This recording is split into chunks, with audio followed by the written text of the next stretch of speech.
और अब देखते हैं 1 मिनट में खबरें।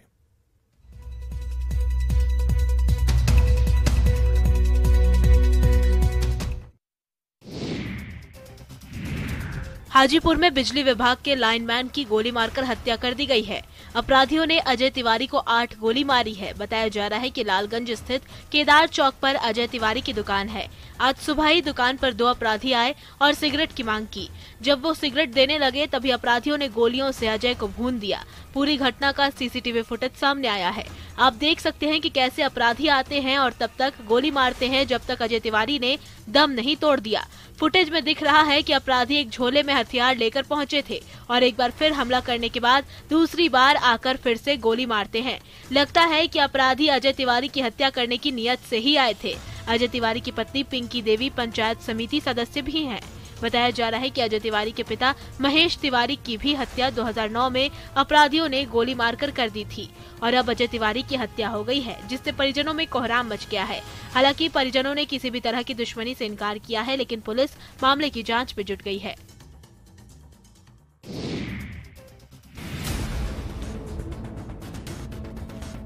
भागलपुर में पुलिस की लापरवाही की तस्वीर देखने को मिली है। कोतवाली थाना के खलीफाबाग चौक के पास पुलिस की जीप डिवाइडर से टकरा गई, जिसके बाद डिवाइडर हवा में उड़कर दूसरी तरफ से आ रहे एक बाइक सवार को जा लगा। लेकिन पुलिस कर्मियों ने घायल युवक की मदद करने के बदले उसे उठाने तक की जहमत नहीं की। घटना की पूरी तस्वीर सीसीटीवी में कैद हो गई है। साफ तौर पर देखा जा सकता है कि किस प्रकार से पुलिस जीप से डिवाइडर में ठोकर लगी, तभी दूसरी तरफ से बाइक पर आ रहे युवक पर डिवाइडर जा गिरता है, जिससे युवक को चोट लग जाती है। इस घटना के बाद पीड़ित युवक ने बीच सड़क पर बैठकर रोड को जाम कर दिया। युवक धक्का मारने वाले पुलिस जीप के ड्राइवर और पुलिस कर्मियों को बुलाने की मांग करने लगा।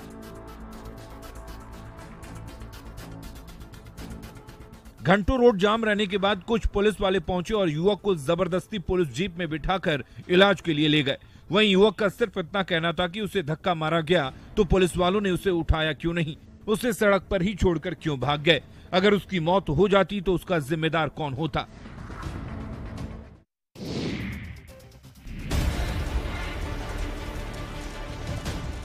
धनबाद कोयलांचल में अपराधी खुलेआम रंगदारी की मांग कर रहे हैं। रंगदारी नहीं देने पर जान से मारने पर उतारू हो जा रहे हैं। ताजा मामला पुटकी थाना क्षेत्र में करकेंद्र के जनता पेट्रोल पंप का है, जहां आउटसोर्सिंग कंपनी के लाइजनर राजेश यादव पर फायरिंग की कोशिश की गई। पीड़ित ने पेट्रोल पंप के अंदर भागकर अपनी जान बचाई। पूरे घटनाक्रम का सीसीटीवी फुटेज भी सामने आया है। व्हाइट जैकेट पहने युवक और उसके साथी रंगदारी मांगने लगते हैं। युवक अपनी जान बचाकर वहां से भागने लगता है, तभी आरोपी और उसके साथी उसे बुलाते हैं। जब वो नहीं आता तो उसे धमकाने के लिए उसके पास जाते हैं। हो हल्ला सुनकर सभी लोग वहां से भाग गए। वहीं राजेश ने पुटकी थाने में आरोपी राजा डोम सहित 5 के खिलाफ रंगदारी मांगने और जान से मारने की कोशिश की लिखित शिकायत दर्ज कराई है, जिसके बाद पुलिस मामले की जांच में जुट गई है और अपराधियों की जल्द ही गिरफ्तारी का दावा कर रही है। गया में शराब तस्कर अब शराब तस्करी के लिए नए नए तरीके खोज रहे हैं। एक तरफ छोटे बड़े वाहनों में गुप्त तहखाना बनाकर शराब की तस्करी करते हैं, वहीं अब बाइक में भी गुप्त तहखाना बनाकर शराब की तस्करी की जा रही है, जिसका खुलासा उत्पाद विभाग ने किया है। उत्पाद विभाग ने डोभी थाना के धिरजा पुल के पास एक बाइक को रोका और जब बाइक की तलाशी ली गई तो उत्पाद विभाग के होश उड़ गए। शराब तस्कर ने बाइक की सीट को ही तहखाना बना दिया था। सीट में गद्दा नहीं बल्कि शराब की कई बोतलों को भरकर उस पर बैठकर शराब की तस्करी कर रहा था, ताकि पुलिस को शराब के बारे में पता न चल सके। लेकिन जब सीट को फाड़ा गया तो उसमें से शराब की कई बोतलें निकलना शुरू हो गयी। एक एक कर करीब 13 बोतल शराब की निकाली गयी। वहीं इस मामले में इमामगंज के रहने वाले राजू कुमार को गिरफ्तार किया गया है। वहीं दूसरे मामले में से 17 बोतल बरामद किया गया है, जो सीट के नीचे शराब रखकर शराब की तस्करी की जा रही थी, जिसे पुलिस ने बरामद कर लिया है।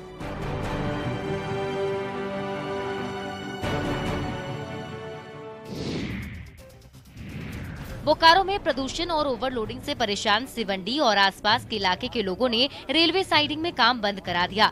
दरअसल यहां रेलवे साइडिंग में बीकेबी के साथ ही दूसरी कंपनियों के कोयले की लोडिंग और अनलोडिंग का काम जारी है। वहीं कोयला तोड़ने के लिए लगे क्रशर मशीन से भी कोयले का डस्ट उड़ता रहता है। इसके खिलाफ लोग पहले से भी आवाज उठाते रहे हैं और आज लोगों ने रेलवे साइडिंग पहुँचकर हल्ला बोल दिया।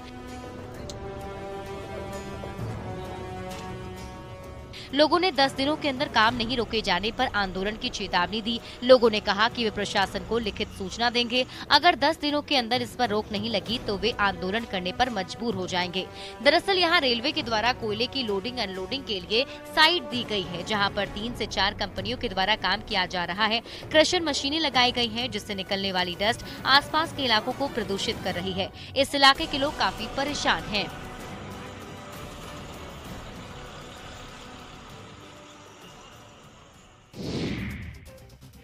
पटना में 27, 28 और 29 दिसंबर को मनाए जाने वाले दशमेश पिता गुरु गोविंद सिंह महाराज के 356वें प्रकाश पर्व को लेकर 8वें दिन भी श्रद्धालुओं द्वारा प्रभात फेरी निकाली गई। पंच प्यारों की अगुवाई में तख्त श्री हरमंदिर जी पटना साहिब से निकाली गई प्रभात फेरी गुरहट्टा सुनाटोली गुरुद्वारा होते हुए नगर भ्रमण करता हुआ वापस तख्त श्री हरमंदिर जी पटना साहिब पहुंची। प्रभात फेरी में श्रद्धालु वाहे गुरु का मंगल पाठ करते नजर आए। 27 दिसंबर को तख्त श्री हरमंदिर जी पटना साहिब से श्रद्धालुओं द्वारा बड़ी प्रभात फेरी निकाली जाएगी।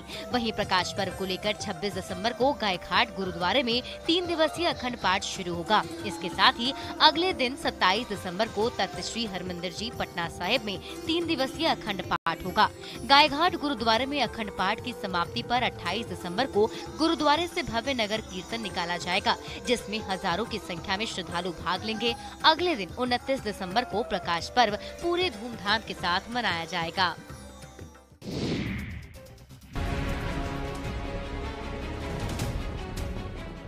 राजधानी पटना में चोरों के हौसले बुलंद हैं। चोर आए दिन चोरी की घटनाओं को अंजाम देते नजर आ रहे हैं। वहीं पुलिस इन चोरों को पकड़ने में असफल साबित हो रही है।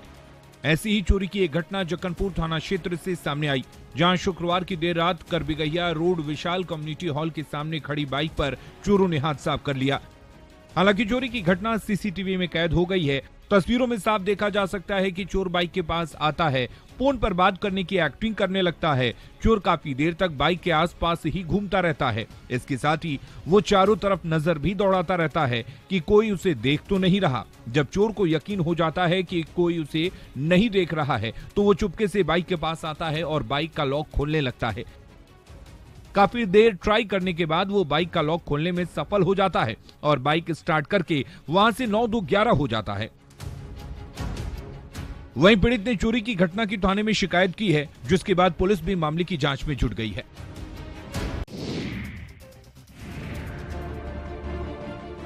ये वीडियो नर्मदापुरम के रेलवे स्टेशन का है। वीडियो में 2 बुजुर्ग महिलाएं प्लेटफॉर्म नंबर 2 से भागते हुए पटरी पार कर प्लेटफॉर्म नंबर 1 पर आते हुए दिखाई दे रही हैं। इसी दौरान प्लेटफॉर्म नंबर 1 पर सामने से एक ट्रेन स्टेशन के पास पहुंचने वाली होती है। इसी बीच आरपीएफ के जवानों की नजर दोनों महिलाओं पर पड़ती है, जो प्लेटफॉर्म पार कर रही होती हैं। ट्रेन काफी तेजी से महिला की तरफ आते देख जवान दौड़कर दोनों महिलाओं के पास पहुंचते हैं और उन्हें तुरंत ही पटरी से प्लेटफॉर्म पर चढ़ाते हैं, जिससे उनकी जान बच जाती है। ये पूरी घटना प्लेटफॉर्म पर लगे सीसीटीवी कैमरे में कैद हो गई। इस वीडियो को रेल मंत्रालय ने भी ट्वीट किया है और अपील की है कि सभी यात्री प्लेटफॉर्म पार करने के लिए हमेशा फुट ओवर ब्रिज का इस्तेमाल करें। हालांकि नर्मदापुरम होशंगाबाद के रेलवे स्टेशन पर पुराना फुट ओवर ब्रिज तोड़कर नया फुट ओवर ब्रिज इतनी दूर बनाया गया है कि यात्री अक्सर इसका प्रयोग करने से कतराते हैं और इसे लेकर कई बार आंदोलन भी हो चुके हैं।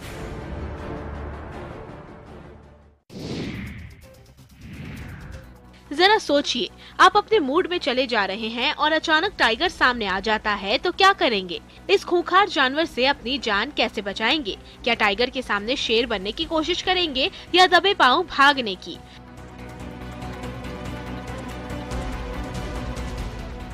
ऐसी ही तस्वीर पलामू से सामने आई है, जहां नावाडीह में बाघों का जोड़ा सड़क पर घूमता दिखाई दिया।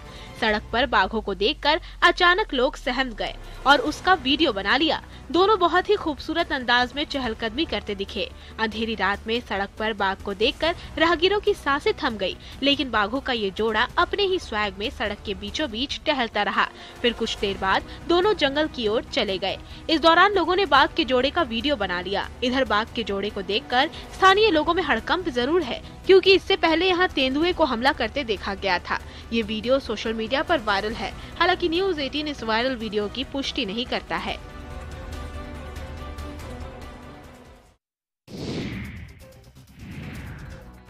साहिबगंज की रबीका पहाड़िन हत्याकांड को लेकर पूरे झारखंड में आक्रोश है।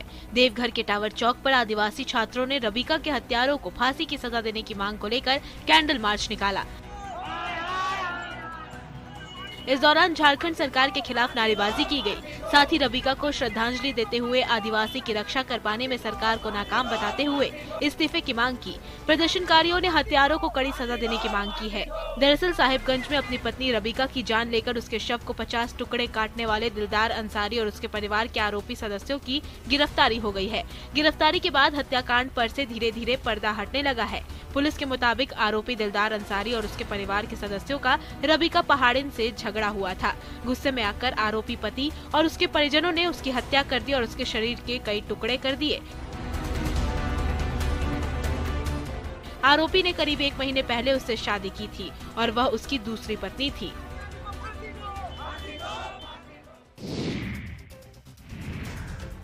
सारण में हुए जहरीली शराब कांड के बाद अब मुंगेर पुलिस भी शराब कारोबारियों पर सख्ती करती नजर आ रही है।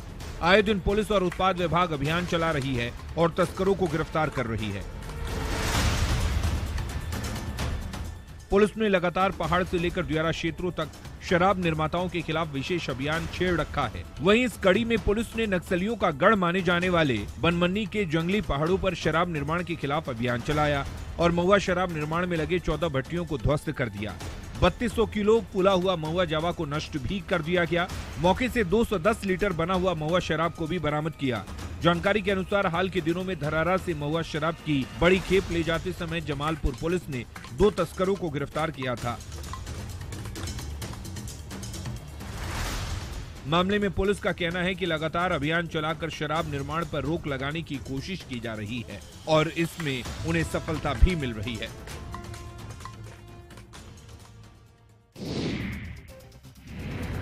नवादा में एक झोलाछाप डॉक्टर ने जच्चा बच्चा की जान ले ली। एक मकान में चल रहे अवैध क्लिनिक में महिला का प्रसव के दौरान मौत हो गया।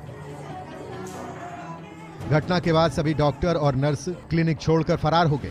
वहीं नाराज परिजनों ने क्लिनिक में जमकर तोड़फोड़ की। परिजनों ने बताया कि महिला की तबीयत बिगड़ने के बाद उसे सदर अस्पताल में भर्ती कराया गया था, जहां से आशाकर्मी ने उसे बेहतर इलाज का झांसा देकर उसे निजी क्लिनिक में भर्ती कराया, जहां इलाज के नाम पर झोलाछाप डॉक्टर ने उसकी जान ले ली। घटना के बाद नगर थाना की पुलिस मौके पर पहुंचकर मामले की छानबीन में जुट गई है। फिलहाल परिजनों ने अस्पताल के स्टाफ के विरुद्ध शिकायत की है। दरअसल शहर में कई ऐसे क्लिनिक हैं जहां अवैध तरीके से इस तरह का काम धड़ल्ले से चल रहा है। पहले भी कई ऐसे मामले हुए हैं, लेकिन अभी तक इन लोगों पर कोई कड़ी कार्रवाई नहीं हुई है। और झोलाछाप डॉक्टरों का गोरख धंधा जस का तस चल रहा है और ये मौत के सौदागर आए दिन किसी न किसी की जान ले लेते हैं।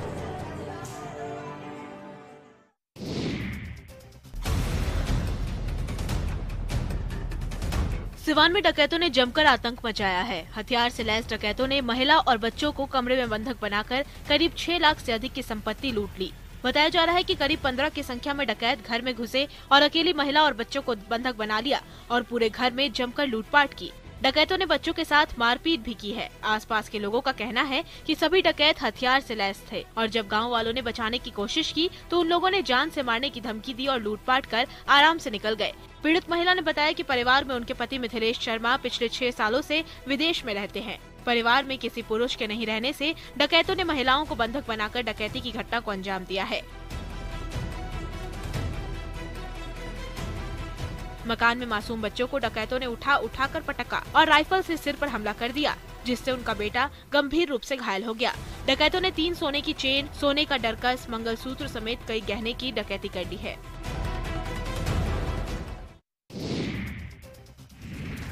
कोरोना के नए वेरिएंट BF7 के दस्तक के बाद स्वास्थ्य विभाग अलर्ट हो गया है।